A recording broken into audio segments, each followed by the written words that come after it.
Hello everyone, welcome to Dhruva academy. So guys, ఈరోజు మనము RRB NTPC 2024కు సంబంధించినటువంటి best course offer గురించి అయితే డిస్కస్ చేద్దామండి. మరి మన యాప్లో ఆర్ఆర్బి ఎన్టీపీసీ మరియు గ్రూప్ డి కోసము, అంతేకాకుండా ఆర్పిఎఫ్ ఎస్ఐ కానిస్టేబుల్ ఉద్యోగాల కోసము ఎనీ కోర్స్ అండి జస్ట్ 399కి అందిస్తున్నాము 90% ఆఫర్తో. మరి 399 రూపీస్ ఆఫర్కి కంప్లీట్ క్లాసెస్ వస్తాయండి. As per the syllabus 20 years experience కలిగిన ఫ్యాకల్టీ చేత క్లాసెస్ చెప్పించాం. నెక్స్ట్ దాంతోపాటు test series and PDF material కూడా ప్రొవైడ్ చేయడం జరుగుతుంది. ఈ ఆఫర్ మొదటి 500 మంది అభ్యర్థులకు మాత్రమే, కాబట్టి వెంటనే తీసుకోండి ఫ్రెండ్, చాలా యూస్ఫుల్గా ఉంటుంది మీకు. ఈ రోజే మీ ప్రిపరేషన్ స్టార్ట్ చేయండి. ఓకే, ఏ విధంగా తీసుకోవాలి? యాప్ లింక్ వీడియో డిస్క్రిప్షన్లో ఉంటుంది. మన యాప్ పేరు ఆర్కే ట్యూటోరియల్. డౌన్లోడ్ చేసి మీ మొబైల్ నెంబర్తో రిజిస్టర్ అయ్యి స్టోర్ ఆప్షన్లో కోర్స్ ఉంటుంది, పర్చేజ్ చేయండి. పర్చేజ్ చేసిన తర్వాత కోర్స్ కంటెంట్ ఆప్షన్లో మీకు కావాల్సినవన్నీ కూడా క్లాసెస్, ఆన్లైన్ ఎగ్జామ్స్, పీడిఎఫ్స్ అందుబాటులో ఉంటాయి. ఓకేనా, వెంటనే పర్చేజ్ చేయండి. All the best. Thank you. Hello everyone, ఈరోజు మనము ఆర్పిఎఫ్ కానిస్టేబుల్ ఉద్యోగాలకు సంబంధించి మరియు రానున్నటువంటి ఆర్ఆర్బి ఎన్టీపీసీ గ్రూప్ డేకి సంబంధించిన ఉద్యోగాల కోసం ప్రత్యేకంగా మరి క్లాసెస్ అయితే స్టార్ట్ చేయడం జరిగిందండి. మనకు ఆర్పిఎఫ్ ఉద్యోగాలకు సంబంధించినటువంటి ఎగ్జామ్ నెక్స్ట్ మంత్ అయితే ఉందండి. కౌంట్ డౌన్ అయితే స్టార్ట్ అయింది ఫ్రెండ్స్. ఎవరైతే కష్టపడతారో మీ యొక్క కష్టానికైతే ప్రతిఫలం వచ్చేటువంటి అవకాశం మరికొద్ది రోజుల్లోనే ఉంది. కాబట్టి రెగ్యులర్గా ఇకపైన మీకు క్లాసెస్ రూపంలో వస్తాయండి వీడియోస్. మీకు ఏదైనా టాపిక్ పైన డౌట్ఫుల్గా ఉంది, మాకు ఈ టాపిక్ పైన క్లాస్ చెప్పండి అన్నా కూడా నాకు కామెంట్ పెట్టండి, తప్పకుండా అందజేస్తాను. ఇవన్నీ కూడా రివిజన్ క్లాసెస్ అండి, చాలా చాలా యూస్ఫుల్గా ఉంటాయి. Previous classes at the same time expected బిట్స్ని మీకు అందజేస్తాను. ఓకేనా, ముందుగా చిన్న లైక్ చేయండి చూస్తున్న ప్రతి ఒక్కరు. ఎవరికైనా ఆర్పిఎఫ్ కోర్స్ కావాలనుకుంటే, టెస్ట్ సిరీస్ కావాలనుకుంటే మన యాప్లో అందుబాటులో ఉందండి, ఒకసారి తీసుకోండి. ఓకేనా. క్వశ్చన్ నెంబర్ 1, భారతదేశపు మొదటి సుప్రీంకోర్టు ఎక్కడ స్థాపించబడింది? భారతదేశపు మొదటి సుప్రీంకోర్టు ఎక్కడ స్థాపించారు? ఎక్కడండి? కలకత్తాలో స్థాపించడం జరిగిందండి. ఎక్కడండి? కలకత్తాలో. తర్వాత దాన్ని ఏం చేశారు? మళ్ళీ ఢిల్లీకి అయితే తరలించడం అయితే మనము చూడవచ్చు. ఓకేనా. సర్ ఎలిజా ఇంపే అనేటువంటి పర్సన్ ఫస్ట్ సుప్రీంకోర్టు ప్రధాన న్యాయమూర్తిగా ఉన్నారండి. మరి స్వతంత్రం వచ్చిన తర్వాత భారతదేశానికి మొట్టమొదటి మరి న్యాయమూర్తి, ప్రధాన న్యాయమూర్తిగా ఎవరున్నారు? కామెంట్ రూపంలో తెలియచేయండి. మీకు తెలిస్తే, అందరికీ తెలుసు, నాకు తెలిసి, తెలియని వారు ఫస్ట్ సిజేఐ. ఓకే, సిజేఐ అని కామెంట్ పెట్టండి, నేను ఆన్సర్ చెప్తా. ఓకే, భారత రాజ్యాంగం ప్రకారం అత్యున్నత న్యాయస్థానం ఏది? భారత రాజ్యాంగం ప్రకారం అత్యున్నత న్యాయస్థానం ఏంటండి? Of course supreme court. భారతదేశంలో అత్యధిక జనాభా కలిగిన రాష్ట్రం ఏది? ఏంటండి? ఉత్తరప్రదేశ్ రాష్ట్రంలో అత్యధిక జనాభా ఉంటుందండి. దీంతో పాటుగా ఏ రాష్ట్రంలో ఎక్కువ జనాభా ఉంటుందో అక్కడ అసెంబ్లీ స్థానాలు, ఓకేనా, పార్లమెంట్ స్థానాలు కూడా ఎక్కువగా ఉంటాయి. ఎందుకంటే జనాభా ప్రాతిపాదికనే ఇవన్నీ కూడా డిసైడ్ అవుతాయి. సో ఉత్తరప్రదేశ్ తర్వాత రెండవ స్థానంలో ఉన్నది మహారాష్ట్ర జనాభా పరంగా, తర్వాత బీహార్ అలా ఉంటుంది. ఓకే, నెక్స్ట్ 1, అశోక చక్రంలో ఎన్ని రెక్కలు ఉన్నాయి? అశోక చక్రంలో ఎన్ని రెక్కలు? ఎన్నండి? మొత్తం 24 రెక్కలు ఉంటాయండి. ఇలా ఉంటుంది కదా మనకు అశోక చక్రంలో, ఇలా మొత్తము 24 అయితే ఉండడాన్ని మనము చూడవచ్చు ఫ్రెండ్స్. ఓకేనా, 24 ఉంటాయి ఇలా. సో అశోక చక్రము సారనాథ్లోని మన నేషనల్ క్యాపిటల్ అయినటువంటి, ఓకే, సింహపు గుర్తుంటుంది కదండి, 3 సింహాల గుర్తు, దానిలో ఉంటుందండి ఇది మనకి. ఓకేనా, అశోక చక్రము అంటాం. సారనాథ్లో ఉన్నటువంటి దానిపై నుంచి తీసుకున్నాం మనము. ఓకేనా. నెక్స్ట్, జల సంవత్సరం ఏ నెలలో ప్రారంభం అవుతుంది? జల సంవత్సరము ఎప్పుడండి? ఏప్రిల్ నెలలో ప్రారంభమవుతుంది. ప్రతి సంవత్సరము జల సంవత్సరంగా దీన్ని పిలుస్తాము. నెక్స్ట్, భారతదేశంలో మొత్తం ఎన్ని రాష్ట్రాలు ఉన్నాయి? ఎన్ని ఉన్నాయండి? 28 రాష్ట్రాలు, 8 కేంద్రపాలిత ప్రాంతాలు ఉన్నాయి. ఎన్ని రాష్ట్రాలు? 28 రాష్ట్రాలని, 8 కేంద్రపాలిత ప్రాంతాలు ఉన్నాయండి. ఓకే, 1857 తిరుగుబాటు నాయకురాలు ఎవరు? 1857 తిరుగుబాటు నాయకురాలు ఎవరండి? ఆప్షన్ ఏ అండి, రాణి లక్ష్మీబాయి గారు. రాణి ఝాన్సీ లక్ష్మీబాయిగా మనం పిలుస్తాం. ఓకేనా. మరి 1857 తిరుగుబాటు మొదటగా ఎక్కడ జరిగిందని, ఎక్కడ ప్రారంభమైందంటే మీరట్, ఉత్తరప్రదేశ్. ఓకే. భారతదేశంలో అతిపెద్ద నది ఏది? ఏంటండి? గంగా నది. ఓకేనా. హిమానీనాథ నది అండి దీన్ని. ఓకేనా. హిమానీనాథ నదిగా చెప్పుకోవచ్చు మనము. భారతదేశంలో అత్యంత పొడవైన నది. నెక్స్ట్ వన్, గోల్డెన్ క్వాడ్రిలేటర్ అంటే సువర్ణ చతుర్భుజం భారతదేశంలో ఏ రంగానికి సంబంధించింది? గోల్డెన్ క్వాడ్రిలేటర్, సువర్ణ చతుర్భుజము దేనికి సంబంధించిందండి? ప్రీవియస్ ఎగ్జామ్లో అడిగారండి. ఇది రవాణా. ఓకే. రోడ్లకు సంబంధించింది. సింపుల్గా చెప్పాలంటే రోడ్ల కనెక్టివిటీ. ఓకే. భారతదేశానికి ఆర్థిక రాజధాని ఏది? ఫైనాన్షియల్ క్యాపిటల్ ఆఫ్ ఇండియా ఏంటండి? ముంబై. ఓకే. ముంబై. ఆర్బీఐ కూడా ఇక్కడే ఉంటుందండి. సెబీ కూడా ఇక్కడే ఉంటుందండి. ఎన్ఎస్సి బిఎస్సి కూడా ముంబైలోనే ఉంటుంది. ఓకేనా. ఇంపార్టెంట్.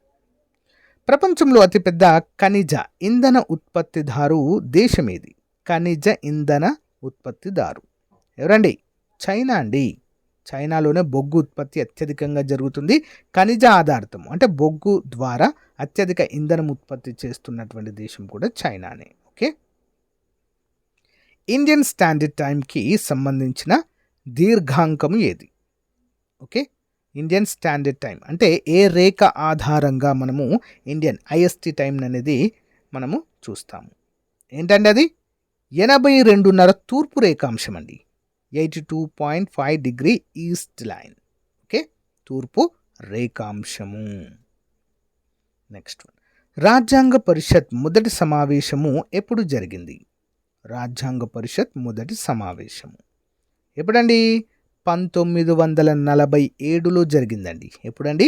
1947. నెక్స్ట్ వన్, భారతదేశపు మొదటి ప్రెసిడెంట్ ఎవరు? మొదటి రాష్ట్రపతి ఎవరండి? డాక్టర్ బాబు రాజేంద్ర ప్రసాద్ గారు భారతదేశం మొదటి రాష్ట్రపతిగా ఉండడం అయితే చూడవచ్చు. వీరు బీహార్ రాష్ట్రానికి చెందినవారండి. భారత రాజ్యాంగం ప్రకారము ఒక రాష్ట్రపతి ఎన్నిసార్లు ఎన్నికవ్వాలనేది ఎక్కడా కూడా మెన్షన్ చేసి లేదు. బట్ మన భారతదేశ చరిత్రలో మొదటిసారిగా 2 పర్యాయాలు రాష్ట్రపతిగా ఎన్నికైన వ్యక్తి కేవలం బాబు రాజేంద్ర ప్రసాద్ గారు మాత్రమే. తర్వాత ఎవరు కూడా ఇక ఎన్నిక కాలేదు. ఓకే. నెక్స్ట్ వన్, క్రింది వాటిలో ఏది భారతీయ రిజర్వ్ బ్యాంక్ యొక్క విధి కాదు? ఏది కాదండి? ఆప్షన్ డి అండి. ఆహార ధాన్యాల సరఫరా అండి. కాదండి. వాణిజ్య బ్యాంకుల నియంత్రణ, నోట్ల ముద్రణ, ప్రభుత్వానికి రుణాలు ఇవ్వడం అనేది రిజర్వ్ బ్యాంక్ యొక్క ప్రధాన విధి. ప్రపంచ ఆరోగ్య సంస్థ ప్రధాన కార్యాలయం ఉంది. వరల్డ్ హెల్త్ ఆర్గనైజేషన్ ఎక్కడ ఉందండి? జెనీవా. ఓకే. Geneva, Switzerland. భారత రాజ్యాంగంలోని అత్యంత పొడవైన అమెండ్మెంట్ ఏది? అతిపెద్ద అమెండ్మెంట్ అండి. ఏంటది? 42వ రాజ్యాంగ సవరణ అండి. Important question. 42వ రాజ్యాంగ సవరణ 1978లో చేయడం అయితే చూడవచ్చు. ఓకేనా. 76 42వ రాజ్యాంగం ఎలా గుర్తుంచుకోవాలంటే 42 కదా, 4+2 ఎంత? 6 కదా. సో 7 తర్వాత 6 వస్తుంది. 44వ రాజ్యాంగ సవరణ అంటే 4+4 8 అంటే 1978. ఆ విధంగా గుర్తుంచుకోండి. మరి భారత రాజ్యాంగంలో అత్యంత పొడవైన అమెండ్మెంట్ ఏంటండి? 42వ రాజ్యాంగ సవరణ. క్రింది వారిలో పంచాయతీరాజ్ వ్యవస్థకు సంబంధించినది ఎవరు? పంచాయతీరాజ్ వ్యవస్థ ఎవరండి? బల్వంతరాయ్ మెహతా కమిటీ. ఈ కమిటీ ఆధారంగానే భారతదేశంలో 3 అంచెల పంచాయతీరాజ్ వ్యవస్థను తీసుకురావడం జరిగిందండి. ఎన్ని అంచెలండి? 3 అంచెల పంచాయతీరాజ్ వ్యవస్థని. ఓకే. నెక్స్ట్ వన్, అతి పొడవైన సరిహద్దు కలిగిన దేశం ఏది? ఆన్సర్ ఆప్షన్ ఏ అండి. చైనా. అతి పొడవైన సరిహద్దు కలిగిన దేశం చైనా. నెక్స్ట్ వన్, ప్రపంచంలో అత్యధిక మాట్లాడే భాష ఏంటండి? మ్యాండరిన్ అండి. మ్యాండరిన్ చైనా వాళ్ళు మాట్లాడతారు. ఇది మ్యాండరిన్. నెక్స్ట్ వన్, క్రింది వాటిలో భారతదేశానికి సంబంధించిన నది ఏది? Ganga of course. క్రింది వాటిలో ఏది రవాణా రంగానికి సంబంధించినది కాదు? రవాణా రంగానికి సంబంధించినది కాదు. ఏంటండి? ఆప్షన్ సి హైడ్రో పవర్ అనేది రవాణా రంగానికి సంబంధించినది కాదు. ఓకేనా. అది పవర్ ఇండస్ట్రీకి సంబంధించింది. దక్షిణ కొరియాలోని జాతీయ క్రీడ ఏది? దక్షిణ కొరియా. ఆప్షన్ డి అండి. తాయిక్వాండో. నెక్స్ట్ వన్, నీతి ఆయోగ్ చైర్మన్ ఎవరు? నీతి ఆయోగ్ చైర్మన్ ఎవరు ఉంటారండి? భారత ప్రధానమంత్రి ఉంటారు. ఓకేనా. ఇంతకుముందు ప్రణాళికా సంఘం ఉండేదండి.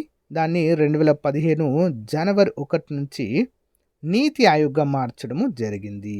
ఓకే, నీతి ఆయోగ్ ఇంపార్టెంట్. భారతదేశంలో మొట్టమొదటి పార్లమెంట్ సమావేశము ఎప్పుడు జరిగింది? మొట్టమొదటి పార్లమెంట్ సమావేశం ఎప్పుడండి? 1952లో మొట్టమొదటి సమావేశము జరిగింది. క్రింది వాటిలో బొగ్గు పులుసు వాయువు ఏది? క్రింది వాటిలో బొగ్గు పులుసు వాయువు ఏంటండి? కార్బన్ డైఆక్సైడ్ అండి. బొగ్గు పులుసు వాయువులనే మనము మరి గ్లోబల్ వార్మింగ్ గ్యాసెస్ అని కూడా పిలుస్తామండి. ఓకేనా. నెక్స్ట్ వన్, స్వాతంత్రోద్యమంలో భాగంగా దండి యాత్రను ఎవరు ప్రారంభించారు? దండి యాత్ర ఎవరండి? మహాత్మా గాంధీ. ఎప్పుడండి? 1930 మార్చి 12. ఓకే, మార్చి 12న ప్రారంభించడము జరిగింది. భారతదేశంలో అత్యంత పొడవైన నది ఏది? ఏంటండి? గంగా నది. పొడవైన నది అంటే గంగా నది అండి.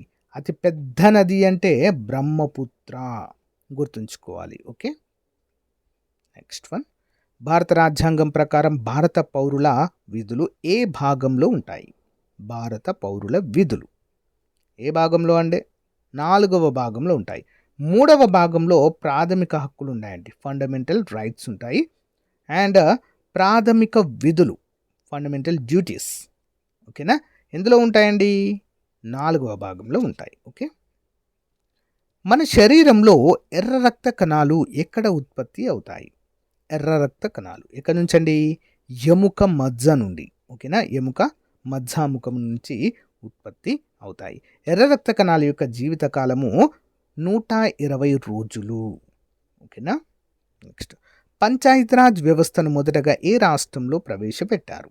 పంచాయతీరాజ్ వ్యవస్థను మొదటగా ఏ రాష్ట్రంలో ప్రవేశపెట్టారు? ఎక్కడండి? రాజస్థాన్లో అండి. రాజస్థాన్లో మరి 3 అంచెల పంచాయతీరాజ్ వ్యవస్థ బల్వంతరాయ్ మెహతా కమిటీ సిఫారసుల మేరకు రాజస్థాన్లో మొదటగా ప్రారంభించారు. 2వ రాష్ట్రం ఆంధ్రప్రదేశ్. ఓకేనా, 2వ రాష్ట్రం ఏంటండి? ఆంధ్రప్రదేశ్, ఉమ్మడి ఆంధ్రప్రదేశ్. భారతదేశంలో కర్ణాటక రాష్ట్రము సిరి అనే బంగారానికి ప్రసిద్ధి చెందింది. ఈ సిరి ఏది? సిరి అంటే ఏంటండి? మరి శాండల్వుడ్ సిరి అంటారండి అక్కడ. ఓకేనా. గంధం ఉత్పత్తిలో భారతదేశంలో ప్రథమ స్థానంలో ఉన్నది ఏంటండి? కర్ణాటక. ఓకే. ఏ కోణంలో సూర్యుని కిరణాలు భూమికి ప్రత్యక్షంగా పడ్డప్పుడు సమాన రాత్రి మరియు పగల్లో ఏర్పడతాయి? ఆన్సర్ ఆప్షన్ బి అండి, 90 డిగ్రీస్ అండి, 90 డిగ్రీలు. నెక్స్ట్ వన్, క్విట్ ఇండియా ఉద్యమాన్ని ప్రారంభించిన సంవత్సరం ఏది? క్విట్ ఇండియా ఉద్యమాన్ని ప్రారంభించిన సంవత్సరం ఆప్షన్ బి అండి, 1942లో. నెక్స్ట్ వన్, క్రింది వాటిలో అత్యధిక జనసాంద్రత ఉన్న రాష్ట్రం ఏది? ఆన్సర్ ఆప్షన్ బి అండి, బీహార్. ఎక్కడండి? బీహార్. ఐక్యరాజ్య సమితిలో భారతదేశం ఏ సంవత్సరంలో చేరింది? 1945లోనే చేరిందండి. ఐక్యరాజ్య సమితి 1945 అక్టోబర్ 24న ఏర్పాటు చేయడం అయితే జరిగింది. అదే సంవత్సరంలో భారతదేశం కూడా చేరింది. భూకంపాన్ని కొలిచే పరికరము ఏది? ఏంటండి? సిస్మోగ్రాఫ్ అంటారండి, సిస్మోగ్రాఫ్. రక్త వర్గాలను కనుగొన్న శాస్త్రవేత్త ఎవరు? రక్త వర్గాలు ఎవరండి? Karl land Stein. Option A, Karl land Stein. Meghalaya రాజధాని ఏది? మేఘాలయ ఏంటండి? షిల్లాంగ్. రాజ్యాంగం యొక్క ప్రకటనలో స్వతంత్ర, సమైక్యత, సమానత్వం మరియు సోదర భావము అని పేర్కొన్న భాగము ఏది? ఏ భాగంలో ఉందండి? ఆప్షన్ బి, 3వ భాగంలో ఉంది. భారతదేశంలో ఐకమత్య సింహం అనే బిరుదు ఎవరికి ఉంది? ఐకమత్య సింహం ఆప్షన్ సి, సర్దార్ వల్లభాయ్ పటేల్ గారికి ఉందండి. ఓకేనే, సర్దార్ వల్లభాయ్ పటేల్. నెక్స్ట్, భారతదేశం యొక్క జాతీయ క్రీడ ఏది? భారతదేశం యొక్క జాతీయ క్రీడ ఆప్షన్ బి, హాకీ అండి. హాకీ భారతదేశం యొక్క జాతీయ క్రీడ. 0 నుండి 10ని కనుగొనే ప్రక్రియను ఎవరు కనుగొన్నారు? 0 నుండి 10ని కనుగొనే ప్రక్రియ. ఎవరండి? ఆర్యభట్ట. ఆర్యభట్ట అండి మన భారతీయుడు. ఓకే. భారతదేశంలో మొట్టమొదటి యూనివర్సిటీ ఎక్కడ స్థాపించబడింది? భారతదేశంలో మొట్టమొదటి యూనివర్సిటీ ఇక్కడ కలకత్తాలో. ఓకే. భారతదేశంలో భూ పరిమాణము ప్రకారం అతిపెద్ద రాష్ట్రం ఏది? భూ పరిమాణం ప్రకారము అంటే వైశాల్యపరంగా అతిపెద్ద రాష్ట్రం ఏంటండి? రాజస్థాన్. ఆప్షన్ బి అండి, రాజస్థాన్. ఇంపార్టెంట్. రెండవ పంచవర్ష ప్రణాళిక యొక్క ప్రధాన లక్ష్యం ఏంటి? మొదటి పంచవర్ష ప్రణాళిక వ్యవసాయం అండి. రెండవ పంచవర్ష ప్రణాళిక ఏంటి? పరిశ్రమ అభివృద్ధి. ఇంపార్టెంట్.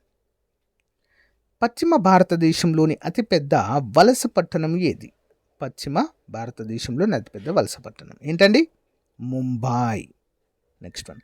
కంప్యూటర్ యొక్క మెమరీ ఏది క్రింది వాటిలో? కంప్యూటర్ యొక్క మెమరీ ఏంటండి? బైట్ అండి, బైట్. 2011 జనగణన ప్రకారం అత్యధిక జనాభా ఉన్న రాష్ట్రం ఏది? ఏంటండి? ఉత్తరప్రదేశ్. Next one. క్రింది వాటిలో ఏది హైదరాబాదుకు సమీపంలో ఉన్న జలాశయంగా చెప్పుకోవచ్చు? ఏంటండి? ఉస్మాన్ సాగర్. సో గైస్, ఇది రోజుకు సంబంధించిన మోస్ట్ ఇంపార్టెంట్ మోడల్ ఎంసీక్యూస్ అండి. ఆర్పిఎఫ్ ఉద్యోగాలకు, అంతేకాకుండా ఆర్ఆర్బి ఎన్టీపీసీ గ్రూప్ డి కూడా మోస్ట్ ఇంపార్టెంట్ అండి. రెగ్యులర్గా ఫాలో అవ్వండి, మీ ఫ్రెండ్స్ కూడా షేర్ చేయండి. ఓకేనా? సో కౌంట్ డౌన్ అయితే స్టార్ట్ అయిందండి. ఆర్పిఎఫ్ కానిస్టేబుల్కి సంబంధించింది. సో కొంచెం కష్టపడండి. సో మనం ఉద్యోగం సాధించే అవకాశము, సో ఆ పర్సంటేజ్ అనేది పెరుగుతుంది. ఓకేనా? ఆల్ ది బెస్ట్ అండి. Thank you.